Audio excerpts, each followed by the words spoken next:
అదే మొన్న కింద పడ్డాయని చెప్పాను కదా.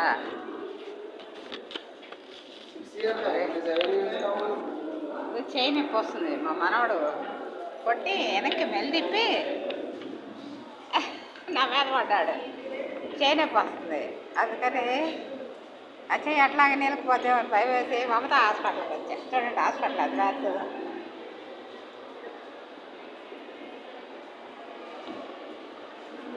ఈ హాస్పిటల్లో ఆడ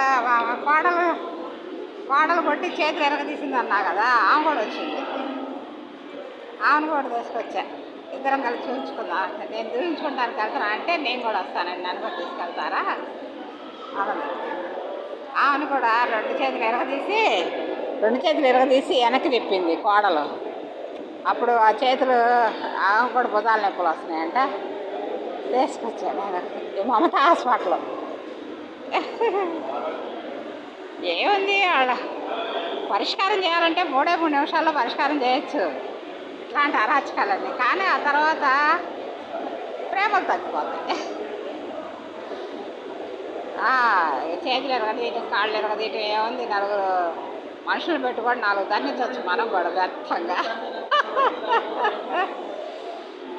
కాకపోతే ప్రేమలు తగ్గిపోతాయి. అందుకని సరే కానీలే ఓర్చుకుందాం, ఏం చేద్దామా అంటే ఏం చేద్దాం అనుకొని ఇద్దరు హాస్పిటల్కి వచ్చాం. ఇది మమత హాస్పిటల్. స్టాఫ్ తిరుగుతూ ఉన్నారు అరుగారు గారు. చూశాడు ఎక్స్రే చేయాలి, నడుములు కాళ్ళు నడుములు చేతులు ఎక్స్రేలు తీయాలని చెప్పారు. మందులు రాశారు. మీ ఇష్టం, ఇప్పుడు డబ్బులుంటే ఇప్పుడు తీయించుకోండి, లేకపోతే ఈ మందులు వాడి వచ్చి తీయించుకోండి అన్నారు. ఎక్స్రేలు అంటే ఇంకా 10-15 వేలు అవుతాయట. తనడం అయితే ఫ్రీగా తన్నారు, కానీ మరి ట్రీట్మెంట్ అంటే డబ్బులతో పడింది. వాళ్ళు ఏమేవారు, మనం చేయించుకోవాల్సిందే అన్నీ. ఇప్పుడు మరి ఆమెను కూడా కూర్చోబెట్టా లైన్లో. మరి ఆమెకేం చెప్తారు. అంతేనప్పా, ఫ్యామిలీ కావాలంటే ఫ్యామిలీ కోడళ్ళు తంతున్నారు ఈ మధ్య. వెనకటి రోజుల్లో అత్తలు కొట్టేవాళ్ళు, తిట్టేవాళ్ళు. ఆ రోజుల్లో అత్తలు కూడా కొట్టారబ్బా నన్ను. మా మామలు కొట్టారు, మా అత్తలు కొట్టారు. మా అత్తలు కొట్టలేదు, ఎందుకే ఆ మాట కానీ మా మామలతో కొట్టించారు. ఇక మా ఆయన అయితే ఎప్పటికప్పుడు మెత్తంగా జొన్నలు దంచటమే. ఎప్పుడు ఎవరు దానికన్నా చూసినా దీనికన్నా చూసినా అంటే సరే అలాంటివన్నీ నా గంటలోనే పడాయి. ఎందుకు చూసినా ఒకటే పనేదాన్ని నేను. అంటే ఇంక మెత్తంగా నేను అట్లాంటి మాటలు అంటావా అని మెత్తంగా తన్నేవారు. తన్ని రాకుండా నాకు అట్లాంటివి ఎవరు జరిగితే నాకు మా మంట. ఇప్పుడు వాళ్ళ వంతు అయిపోయింది, మన వాళ్ళ వంతు కోడల వంతు వచ్చింది. ఒడ్లు దంచినట్టు దంచుతున్నారబ్బా. కొడుకేమో తంతే మళ్ళీ మా అమ్మకి అప్పుడప్పుడు ఒళ్ళు పొట్టుద్ది, ఆ పొట్టంతా రాలాలి అని చెప్తున్నాడు. దంచండి బాగా అని చెబుతున్నాడు. అదే మరి హాస్పిటల్ అయితే చాలా పెద్ద హాస్పిటల్. అయితే ఫ్రీ కాదట, కానీ కొద్దిగా మనీ తీసుకుంటారట. బయట కంటే తక్కువ రేట్లు అవుతాయట. బయట కంటే కొంచెం తక్కువ రేట్లు, డబ్బులే. అంత మెయింటైన్ చేయాలంటే ఫ్రీగా ఎవరు చేయాలస్తారబ్బా. ఎంత పాలు పోసి పాలద్దొచ్చు, అంత నీట్గా ఉంది హాస్పిటల్. చాలా బాగుంది. ఖమ్మంలో మమత హాస్పిటల్ అంటారు, కానీ నేను ఎప్పుడు చూడాల ఇక్కడ. సరే నేను మా సార్ని అయితే తేవాలి అనుకున్నా పెరాసిస్ అప్పుడు. అది ఆయనకి సూట్ అవ్వాలా నన్నే మా 3వ మనోడు డొల్లించి తన్నాడు.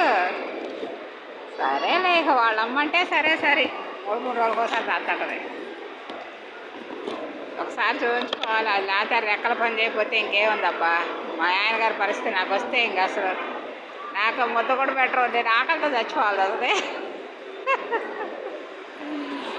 Okay bye. Like and subscribe, share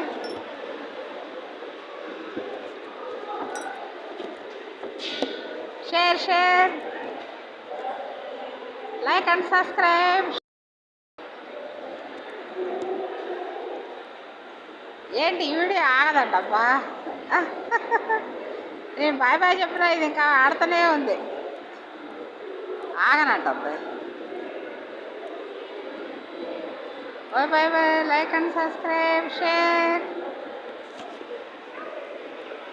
5 minutes 5 seconds అయింది.